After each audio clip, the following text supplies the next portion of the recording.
ಶ್ರೀಗುರುಭ್ಯೋ ನಮಃ. ಆಪಾದಮೌಳಿಪರ್ಯಂతం ಗುರುಣಾಂ ಆಕೃತಿಂ ಸ್ಮರೇತ್ ತೇನ ವಿಘ್ನಾಃ ಪ್ರಣಶ್ಯಂತಿ ಸಿದ್ಧಂತಿ ಚ ಮನೋರಥಾಃ. ಶ್ರೀಗುರುಭ್ಯೋ ನಮಃ. ಪರಮಗುರುಭ್ಯೋ ನಮಃ. ಶ್ರೀಮದಾನಂದತೀರ್ಥಭಗವತ್ಪಾದಾಚಾರ್ಯ ಗುರುಭ್ಯೋ ನಮಃ. ಮನ್ಮನೋಭೀಷ್ಟವರದಂ ಸರ್ವಾಭೀಷ್ಟಫಲಪ್ರದಂ ಪುರಂದರಗುರುಂ ವಂದೇ ದಾಸಶ್ರೇಷ್ಠಂ ದಯಾನಿಧಿಂ. ವಿದ್ಯಾವಿನಯಸಂಪನ್ನಾನ್ ಶಾಂತಾದಿಗುಣಬೃಂಹಿತಾನ್ ಸತ್ಶಾಸ್ತ್ರಪ್ರವಚನಾಸಕ್ತಾನ್ ವಿರಮಿಲಾರಾನ್ ಗುರುಭುಜೇ.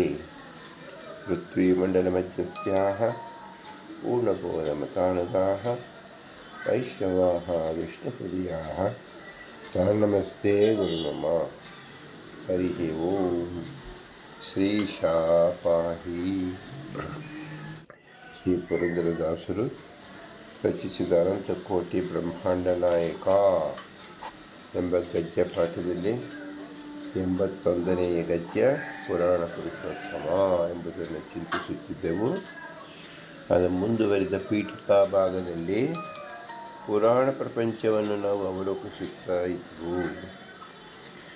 ಪುರಾಣಗಳು ಅಂದರೆ ಏನರ್ಥ? ಸರ್ಗಶ್ಚ ಪ್ರತಿಸರ್ಗಶ್ಚ ವಂಶಃ ಮನ್ವಂತರಾಣಿ ಚ ವಂಶಾನುಚರಿತಂ ಚೈವ ಪುರಾಣಂ ಪಂಚಲಕ್ಷಣಂ.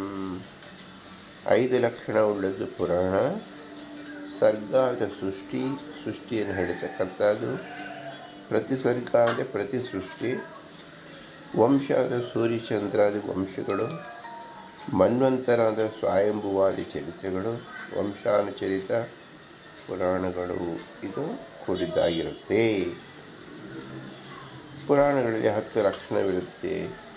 ಸರ್ಗ, ವಿಸರ್ಗ, ವೃತ್ತಿ, ರಕ್ಷಾಕರ, ವಂಶ, ವಂಶಾನುಚರಿತ, ಸತ್ಯ, ಹೇತು ಮತ್ತು ಅಪಾಶಯ ಎಂದು ಹೇಳಿ 18 ಪುರಾಣದಲ್ಲಿ 6 ಸಾತ್ವಿಕ ಪುರಾಣ, 6 ರಾಜಸ ಪುರಾಣ, 6 ತಾಮಸ ಪುರಾಣ ಅಂತ ಹೇಳಿ ಮೇಲ್ನೋಟಕ್ಕೆ ನಮ್ಮ ಅನುಕೂಲಕ್ಕಾಗಿ ನಾವು ವಿಭಾಗ ಮಾಡಿಕೊಂಡು ಅಧ್ಯಯನ ಮಾಡುತ್ತೇವೆ.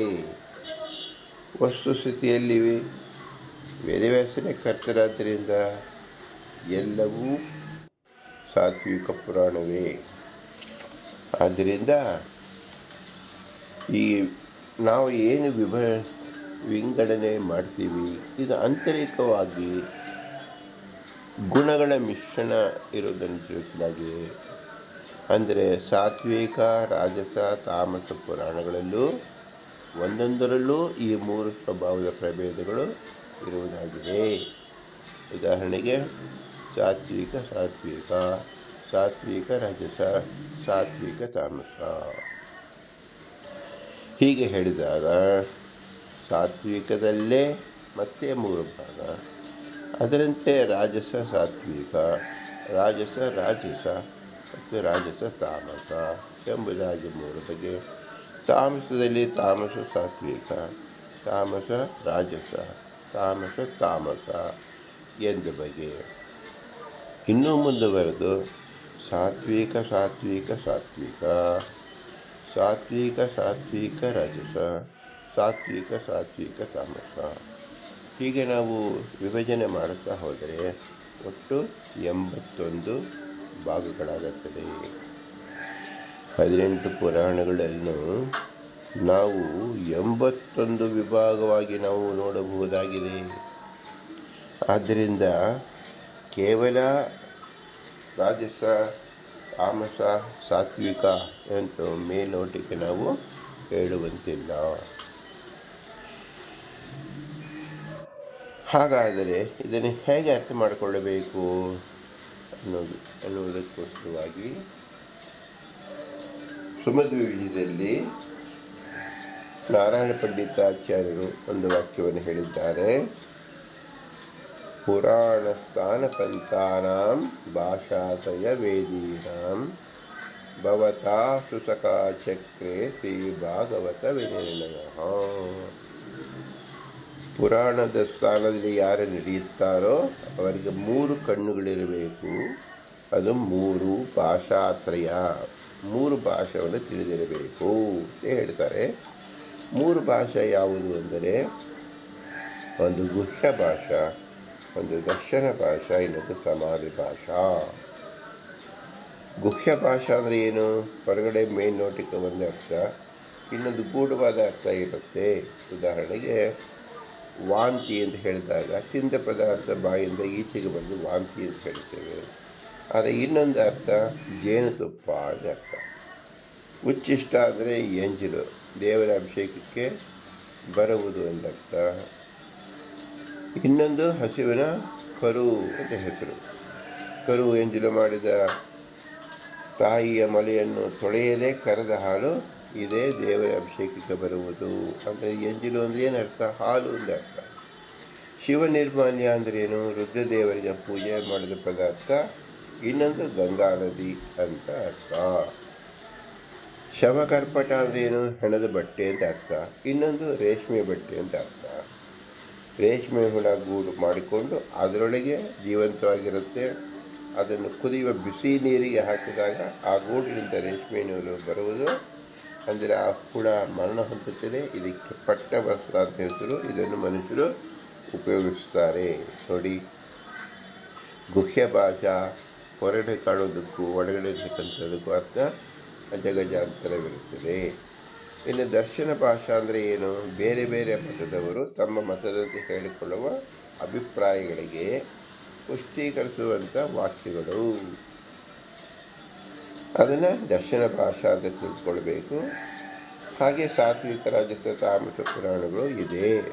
ಅಂದರೆ ಎಲ್ಲವನ್ನೂ ವೇದವ್ಯಾಸರೇ ಬರೆದಿರುವುದು. ಇದನ್ನು ಯಾಕೆ ಹೀಗೆ ಮಾಡಿದರು ಅಂದರೆ, ಸಾತ್ವಿಕರು, ರಾಜಸರು, ತಾಮಸರು ಅಂತ 3 ಗುಂಪುಗಳಿದೆ. ಅವರವರಿಗೆ ಸರಿಯಾಗಿ ಅರ್ಥ ಮಾಡಿಕೊಂಡು ಅವರವರ ಗತಿ ಹೊಂದಿಕೊಳ್ಳುವಾಗಿ ಮಾಡಿದ್ದಾರೆ ಅಂತ ಅರ್ಥ. ಹಾಗಾದರೆ ತಾಮಸರು ಯಾವ ಪುರಾಣವನ್ನು ಓದ್ತಾರಪ್ಪ ಅಂದರೆ, ಹಿಂದಿನ ತಾಮಸರು ಅಂದರೆ ದೈತ್ಯರು, ಅಸುರರು ತಪಸ್ಸು ಮಾಡಿದರು. ತಪಸ್ಸು ಮಾಡಬೇಕಾಗ ಅವರು ಗ್ರಂಥವನ್ನು ಅವಲೋಕನ ಮಾಡಲೇಬೇಕು. ಏನಂತ ಮಾಡಿದ್ರು? ವಿಷ್ಣು ಸರ್ವೋತ್ತಮ ಅಲ್ಲ, ಬ್ರಹ್ಮದೇವರ ಸರ್ವೋತ್ತಮ ಅಂತ ಹೇಳಿ ಬ್ರಹ್ಮದೇವರನ್ನು ಕುರಿತು ತಪಸ್ಸು ಮಾಡಿದರು. ಈಶ್ವರ ಸರ್ವೋತ್ತಮ ಅಂತ ಹೇಳಿ ಈಶ್ವರನನ್ನು ಕುರಿತು ತಪಸ್ಸು ಮಾಡಿದರು. ಇದೆಲ್ಲವೂ ಏನು ತೋರಿಸ್ಕೊಡ್ತಾ ಇದೆ ಅಂದರೆ, ಆಯಾ ಜೀವರಿಗೆ ಈ ಗ್ರಂಥಗಳಿಂದ ಒದಗಿದ ಬುದ್ಧಿ, ತಮಗೆ ತಿಳಿದುಕೊಂಡ ಬುದ್ಧಿ ಎಂದು ಅರ್ಥ ಆಗುತ್ತೆ. ಸಮಾಧಿ ಭಾಷಾ ಅಂದರೆ ಏನು? ಸಂದೇಹಾಸ್ಪದ ಇಲ್ಲದೆ ಸರಿಯಾದ ವಾಕ್ಯಗಳು ಸಮಾಧಿ ಭಾಷೆ ಅಂತ ಹೇಳ್ತಾರೆ. ಉದಾಹರಣೆಗೆ ಏನು? ವಿಷ್ಣು ಸರ್ವೋತ್ತಮ ಗುರುಗಳನ್ನು ಹೇಳುವ ಪುರಾಣಗಳನ್ನು ಸಾತ್ವಿಕ ಪುರಾಣಗಳು. ಶ್ರೀನಿವಾಸ ದೇವರಿಗೆ ತಲೆಗೆ ಏಟು ಬಿದ್ದು ಗಾಯವಾಗಿ ರಕ್ತ ಬಂತು ಅಂತ ಇದೆ. ಇದು ಸರಿಯಲ್ಲ. ಇದು ಅಸುರ ಮೋಹನಾರ್ಥ ಅಂತ ತಿಳ್ಕೊಳ್ಬೇಕು. ಇದು ರಾಜಸ ಪುರಾಣ. ಶಿವನಿಗೆ ಶ್ರೇಷ್ಠತ್ವ ಹೇಳತಕ್ಕ ಪುರಾಣಗಳು ತಾಮಸ ಪುರಾಣಗಳು. ಇದು ತಾಮಸರಿಗೆ ಪ್ರಿಯವಾಗಿರುತ್ತದೆ. ಅವರು ಅದನ್ನು ಅನುಸರಿಸಿ ಅದಕ್ಕೆ ಆಗಬೇಕಾದ ಫಲವನ್ನು ಹೊಂದುತ್ತಾರೆ. ಈ ಸಮಸ್ಯೆಗಳೆಲ್ಲ ಪರಿಹಾರ ಮಾಡಿ ಸಾತ್ವಿಕರಿಗೆ ಸರಿಯಾದ ಅರ್ಥ ಆಗೋಕ್ಕೋಸ್ಕರವಾಗಿ ಭಾಗವತ ತಾತ್ಪರ್ಯ ಎಂಬ ನಿರ್ಣಯವನ್ನು ಶ್ರೀಮದಾನುಭೂತ ಮಾಡಿದ್ದಾರೆ. ವಿಶೇಷವಾಗಿ ಪುರಾಣವೇ ಮುಖ್ಯವಾಗಿ ಆಶ್ರಯಿಸಿದವರಿಗೆ ಇದು ಬಹಳ ಅತ್ಯವಶ್ಯಕವಾಗುತ್ತದೆ. ಈ ಮಹಾಭಾರತ ತಾತ್ಪರ್ಯದಲ್ಲೂ ಇಂತಹ ಸಂದೇಹ ಪರಿಹಾರಕವಾದ ವಿಚಾರಗಳು ಇದೆ. ಅದಕ್ಕೆ ಸದ್ಗುರುಗಳಲ್ಲಿ ಹೋಗಿ ಶಾಸ್ತ್ರಾಭ್ಯಾಸ ಮಾಡಬೇಕು. ವಿಶೇಷವಾಗಿ ಶ್ರೀಮನ್ ಮಹಾಭಾರತ ತಾತ್ಪರ್ಯ ಪಾಠ ಮತ್ತು ಶ್ರವಣವನ್ನು ಮಾಡಲೇಬೇಕು. ಹಾಗೆ ಮಾಡಿದಾಗ ಪುರಾಣದ ಅರ್ಥ ತಿಳಿಯುತ್ತದೆ ಅಂತ ಅರ್ಥ. ಆದ್ದರಿಂದ ತಾಮಸ ಪುರಾಣದಲ್ಲೂ ಸಾತ್ವಿಕದ ವಾಕ್ಯವಿದೆ, ರಾಜಸ ಪುರಾಣದಲ್ಲೂ ಸಾತ್ವಿಕ ಪುರಾಣವಿದೆ, ಸಾತ್ವಿಕ ಪುರಾಣದಲ್ಲೂ ತಾಮಸ ವಾಕ್ಯಗಳಿದೆ ಅಂತ ನಾವು ತಿಳಿಯಬೇಕು. ಹೇಗೆ ತಿಳಿಯಬೇಕು ಅಂದರೆ, ಈ ಭಾಷೆ 3 ಭಾಷೆ ಯಾರು ತಿಳಿತಾರೆ ಅದರಿಂದ ತಿಳಿಯಬಹುದಾಗಿದೆ. ಹಾಗಾದರೆ ಇದಕ್ಕೆ ಫಲ ಏನು ಅಂದರೆ, ಸಾತ್ವಿಕ ಮೋಕ್ಷದ ಪ್ರೋಕ್ತ, ರಾಜಸ ಸ್ವರ್ಗದ ಸ್ಮೃತ, ತಥೈವ ತಾಮಸ ದೇವಿ ನಿರ್ಯ ಪ್ರಾಪ್ತಿ ಹೇತವಃ. ಸಾತ್ವಿಕ ಪುರಾಣಗಳು ನಿತ್ಯಾನಂದ ತಾಣವಾದ ಮುಕ್ತಿಯನ್ನೇ ಕೊಡುತ್ತದೆ.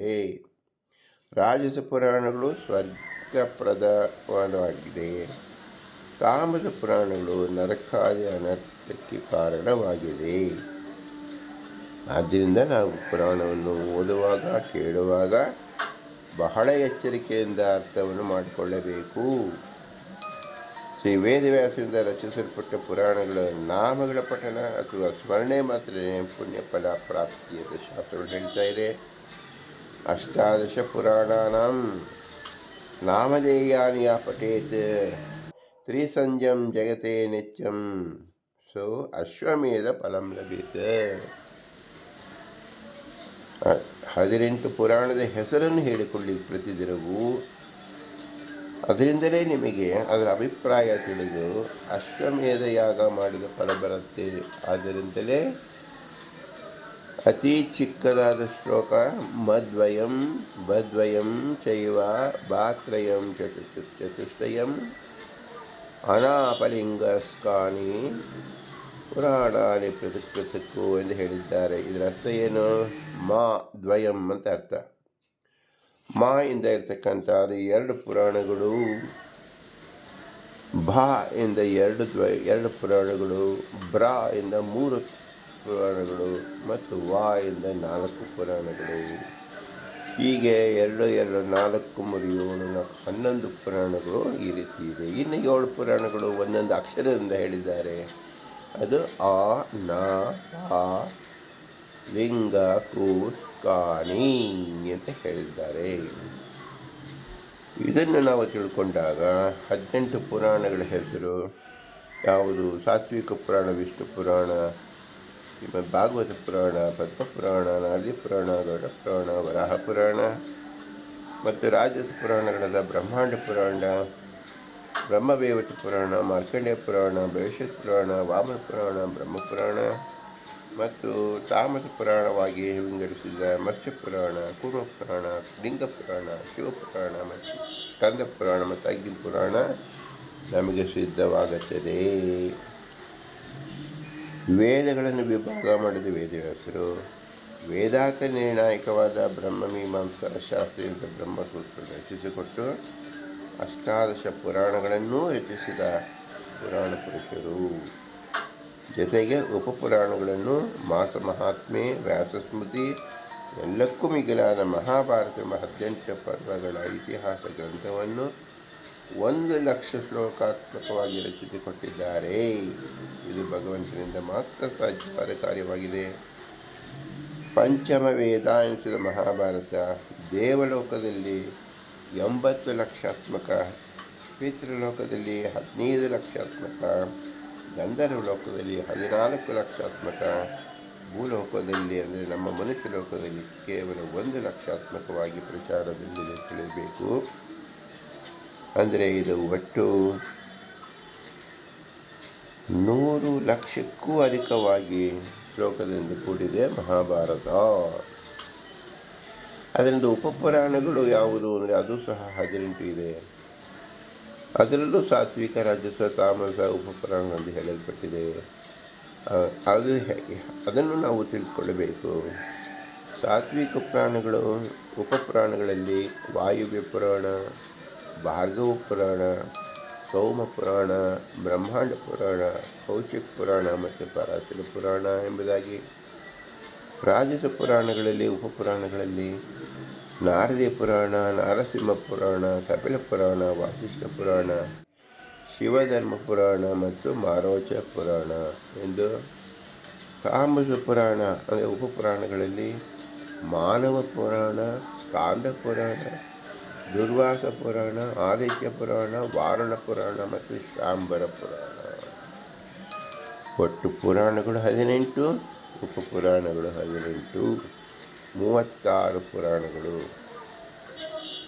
18 ಪುರಾಣಗಳಿಂದ 4 ಲಕ್ಷ ಶ್ಲೋಕಗಳಾಗಿದ್ದರೆ ಉಪಪುರಾಣಗಳಿಂದಲೂ ಹಲವಾರು ಲಕ್ಷ ಶ್ಲೋಕಗಳು ಇದೆ. ಅದರ ಉಪಲಬ್ಧಿ ನಮ್ಮಲ್ಲಿ ಸಾಕಷ್ಟು ಪ್ರಚಲಿತವಾಗಿಲ್ಲ. ಕೇವಲ 4-6 ಪುರಾಣಗಳು ಮಾತ್ರ ಸಿಗ್ತಾ ಇದೆ. ಪುರಾಣಗಳ ನಿಜಾರ್ಥವನ್ನು ಗ್ರಹಿಸಲು ಏನು ಮಾಡಬೇಕು ಅಂದರೆ ಅದರ ಭಾಷೆ ಅಂದರೆ 3 ಭಾಷೆ. ಹಿಂದೆ ಹೇಳಿದಂತೆ ದರ್ಶನ ಭಾಷೆ, ಗುಹ್ಯ ಭಾಷೆ ಮತ್ತು ಸಮಾಧ ಭಾಷೆ ತಿಳಿಯಬೇಕು. ಮತ್ತು 7 ಭೇದವನ್ನು ತಿಳಿಯಬೇಕು. ಅದರ ಮುಂದೆ ವಿಸ್ತಾರವಾಗಿ ತಿಳಿಯೋಣ. ಮತ್ತು 100 ರೀತಿ ಇದೆ, ಅಂದರೆ ಕ್ರಮಗಳು ಎಷ್ಟಿದೆ ಅಂದರೆ 100 ಕ್ರಮ ಇದೆ. ಅದು ಭಾಗವತದಲ್ಲೂ ಸಹ ಹೇಳಿದ್ದಾರೆ. ಇದರ ಪರಿಚಯ ಜೊತೆಗೆ ಶ್ರೀಮಧ್ವಾಚಾರ್ಯ ನಿರ್ಣಯ ಗ್ರಂಥಗಳು ಅಧ್ಯಯನ ಮುಖ್ಯವಾಗಿ ನಾವು ತಿಳ್ಕೊಂಡಾಗ ಮಾತ್ರ ಯಥಾರ್ಥ ಜ್ಞಾನ ಹೊಂದಲು ಸಾಧ್ಯ. ಈಗ ವ್ಯಾಸೋಚಿಷ್ಟಂ ಜಗತ್ಸರ್ವಂ ಎಂಬುದಾಗಿ ನಾವು ಏನು ಮಾತಾಡುತ್ತೇವೆ ಎಲ್ಲವೂ ಪುರಾಣದ ವಾಕ್ಯವೇ ಆಗಿದೆ. ಆದರೆ ಯಾವ ಸಂದರ್ಭದಲ್ಲಿ ವೇದವ್ಯಾಸ ದೇವರು ಈ ರೀತಿಯಲ್ಲಿ ಹೇಳಿದ್ದಾರೆ ಎಂಬತಕ್ಕಂಥ ತಿಳಿಯೋದಕ್ಕೋಸ್ಕರವಾಗಿ ನಾವು ಏನು ಮಾಡಬೇಕು? ಆ ಪುರಾಣದ ಶ್ರವಣ ಮಾಡಬೇಕು. ಆ ಪುರಾಣದ ವಿಷಯ ಸೂಚಿಯನ್ನು ತಿಳಿಯಬೇಕು. ಪ್ರಸ್ತುತ ಆ ಪುರಾಣ ಎಲ್ಲಿ ಹೇಳಿದ್ದಾರೆ ಎಂಬತಕ್ಕಂಥದ್ದು ನಾವು ಗಟ್ಟು ಮಾಡಿಕೊಂಡಿರಬೇಕು. ಅದು ಸಾಧ್ಯವೇನು? ನಮ್ಮ ಮನುಷ್ಯರಿಗೆ ಈಗ ಅದು ಸಾಧ್ಯವಾಗುವುದಿಲ್ಲ. ಆದ್ದರಿಂದ ಶ್ರೀ ಪುರಂದರದಾಸರು ಪುರಾಣ ಪುರುಷೋತ್ತಮ ಅಂತ ಹೇಳಿದಾಗ ಯಾಕೆ ಹೇಳಿದ್ದಾರೆ ಅಂದರೆ 18 ಪುರಾಣಗಳು ಕನಿಷ್ಠ ಪಕ್ಷ 10 ಸಾರಿ ನೀವು ಅವಲೋಕನ ಮಾಡಿದಾಗ ಈ ಅರ್ಥ ತಿಳಿಯುತ್ತೆ. ಪುರಾಣದಿಂದ ಭಗವಂತ ಹೇಗೆ ಕಾಣಬೇಕು ಅಂದರೆ ಪುರುಷೋತ್ತಮನಾಗಿ ತಿಳಿಯಬೇಕು. ಅದಕ್ಕಾಗಿ ಶಾಸ್ತ್ರದಲ್ಲಿ ಒಂದು ವಾಕ್ಯವಿದೆ, ಆಲೋಚ್ಯ ಸರ್ವಶಾಸ್ತ್ರಾಣಿ ವಿಚಾರ್ಯಾಣಿ ಚ ಪುನಃ ಪುನಃ ಇದಮೇಕಂ ಸುವಿಷ್ಪನ್ನಂ ಜಯೋ ನಾರಾಯಣ ಸದಾ. ಇದರ್ಥ ಏನು? 18 ಪುರಾಣ 4 ಲಕ್ಷ ಶ್ಲೋಕಗಳು, 18 ಉಪಪುರಾಣ 2-3 ಲಕ್ಷ ಶ್ಲೋಕಗಳು.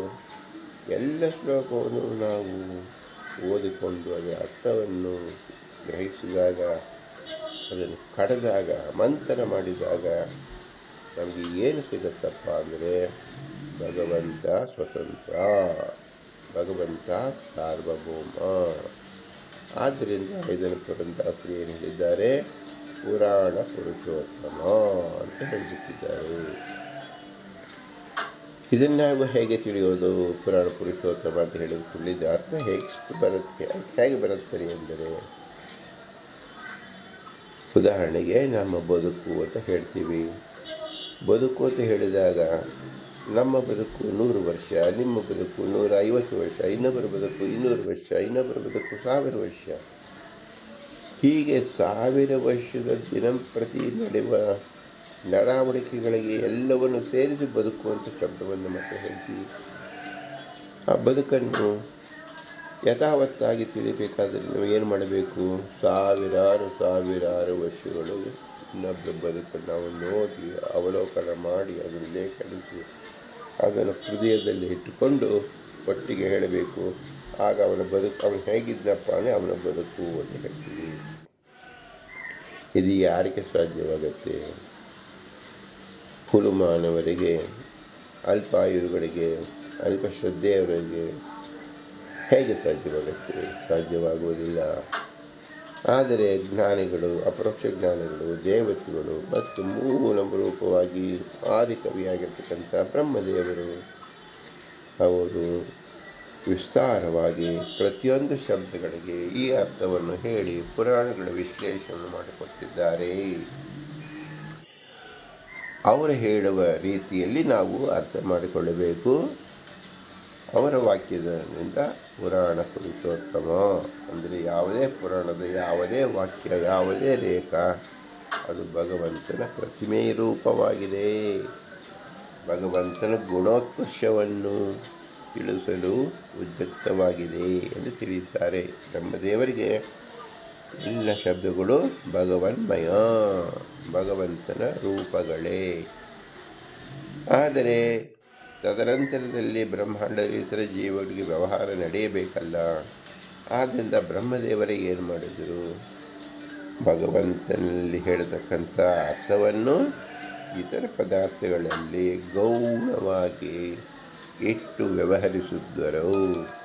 ಉದಾಹರಣೆಗೆ ಬ್ರಹ್ಮದೇವರೇ ಅವರಿಗೆ ಮಗನಾಗಿ ರುದ್ರದೇವರು, ಅವನ ಮಗನಾಗಿ ಗಣಪತಿ, ಷಣ್ಮುಖ, ಹೀಗೆ ಪ್ರತಿಯೊಬ್ಬರು ಸಂತಾನದಲ್ಲಿ ಹುಟ್ಟಿ ಬಂದರು.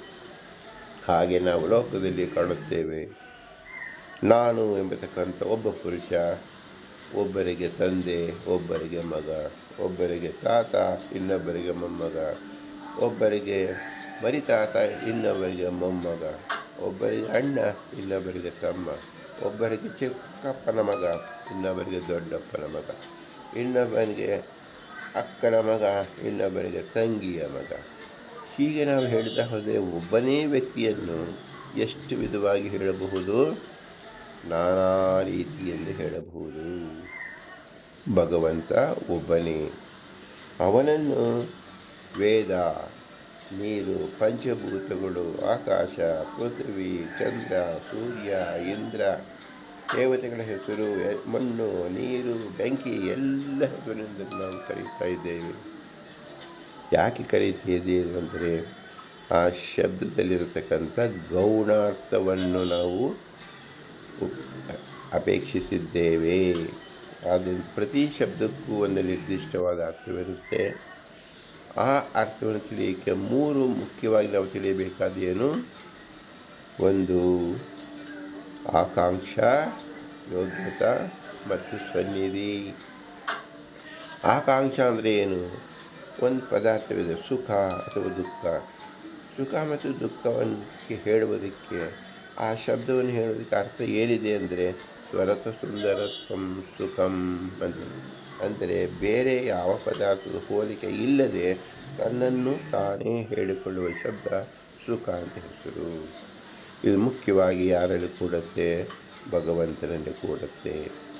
ಹಾಗಾದರೆ ನಮ್ಮಲ್ಲಿ ಹೇಗೆ ಕೂಡಿಸ್ಕೊಳ್ಬೋದು ಅಂದರೆ ಅಮುಖ್ಯ ಅರ್ಥದಲ್ಲಿ ಕೂಡುತ್ತದೆ ಅಂತ ಅರ್ಥ.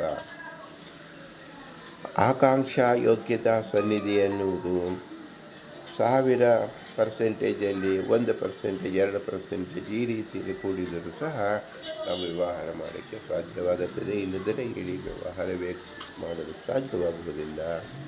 ಆದ್ದರಿಂದ ಶಬ್ದದಲ್ಲಿ ಆ ಶಕ್ತಿ ಇರುತ್ತದೆ. ನೀರು ಎಂದಾಗ ನಮ್ಮ ಬಾಯಾರಿಕೆಯನ್ನು ನಿವಾರಿಸುವ ಪದಾರ್ಥ ಎಂಬ ವ್ಯಾವಹಾರಿಕ ಅರ್ಥವನ್ನು ಇಟ್ಟುಕೊಂಡಿದ್ದೇವೆ. ಅದು ಯೌಗಿಕ ಅರ್ಥವೂ ಹೌದು, ಆ ಪದಾರ್ಥ ಗುಣವೂ ಹೌದು. ಕೆಲವು ಪದಾರ್ಥ ಗುಣವನ್ನೇ ಶಬ್ದವನ್ನಾಗಿ, ಕೆಲವು ಪದಾರ್ಥ ರೂಪವನ್ನೇ ಶಬ್ದವನ್ನಾಗಿ ನಾವು ಬಳಸುತ್ತಾ ಅದು ನಾವು ವ್ಯವಹಾರದಲ್ಲಿ ಭಾಷೆ ಎಂಬತಕ್ಕಂಥದ್ದು ಹುಟ್ಟಿಕೊಂಡಿದೆ. ಇದರಿಂದ ಸಾಧ್ಯವಾಗಿದೆ ನಮ್ಮ ದೈನಂದಿನ ವ್ಯವಹಾರಗಳು. ಇದೆಲ್ಲವೂ ವೇದವ್ಯಾಸರ ವಾಕ್ಯಗಳೇ. ಇದೆಲ್ಲವೂ 4 ಲಕ್ಷ ಶ್ಲೋಕಗಳಲ್ಲಿರ್ತಕ್ಕಂಥ ಪುರಾಣ ವಾಕ್ಯಗಳೇ ಆಗಿದೆ. ಆದರೆ ಎಲ್ಲ ವಾಕ್ಯಗಳನ್ನು ಮುಖ್ಯವಾಗಿ ಭಗವಂತನಲ್ಲಿ ಸಮರ್ಪಿಸಿ ಸಮರ್ಪಣೆಯಲ್ಲಿ ಭಗವಂತನಲ್ಲೇ ನೋಡುವುದು ಅದೇ ಮುಖ್ಯವಾದ ವೃತ್ತಿ, ಪರಮ ಮುಖ್ಯ ವೃತ್ತಿ. ಮತ್ತು ದೇವತೆಗಳಲ್ಲಿ ಕಾಣುವುದು ಮುಖ್ಯ ವೃತ್ತಿ ಮತ್ತು ಇತರರಲ್ಲಿ ಕಾಣುವುದು ಅಮುಖ್ಯ ವೃತ್ತಿ. ಈ ರೀತಿಯಲ್ಲಿ ನಾವು ಪ್ರಭೇದವನ್ನು ತಿಳಿದುಕೊಂಡು ಪುರಾಣಗಳನ್ನು ನಾವು ಅಧ್ಯಯನ ಮಾಡಬೇಕು. ಪುರಂದರದಾಸರು ಇದೆಲ್ಲದಕ್ಕೂ ಮೇಲಾಗಿ ಪುರಾಣ ಪುರುಷೋತ್ತಮ ಎಂದು ಹೇಳಿಬಿಟ್ಟಿದ್ದಾರೆ. ಈಗ ನಾವು 18 ಪುರಾಣದ ಪರಿಚಯವನ್ನು ಮಾಡಿಕೊಳ್ಳಬೇಕು.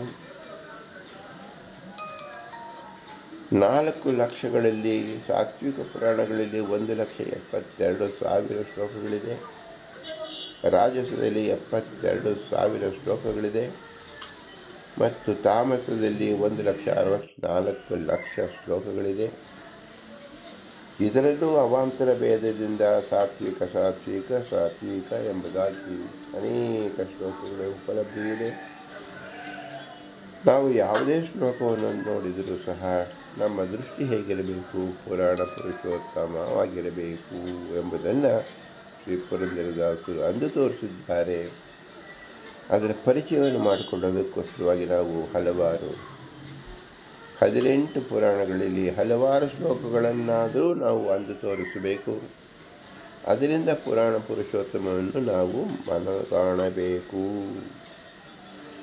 ಇದೇ ಪುರಾಣ ಪುರುಷೋತ್ತಮ ಎಂಬ ಗದ್ಯದ ಪೂರ್ಣ ಪರಿಪಾಠವಾಗುತ್ತದೆ.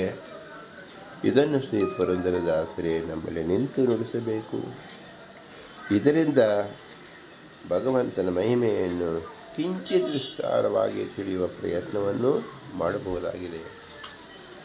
ಇದು ನಮ್ಮ ಮಾತಾಪಿತ ಅನುಗ್ರಹ ರೂಪ, ಗುರು ಹಿರಿಯರ ಅನುಗ್ರಹ ರೂಪ ಮತ್ತು ತತ್ವಾಭಿಮಾನಿ ದೇವತೆಗಳ ಅನುಗ್ರಹ ರೂಪವಾಗಿದೆ.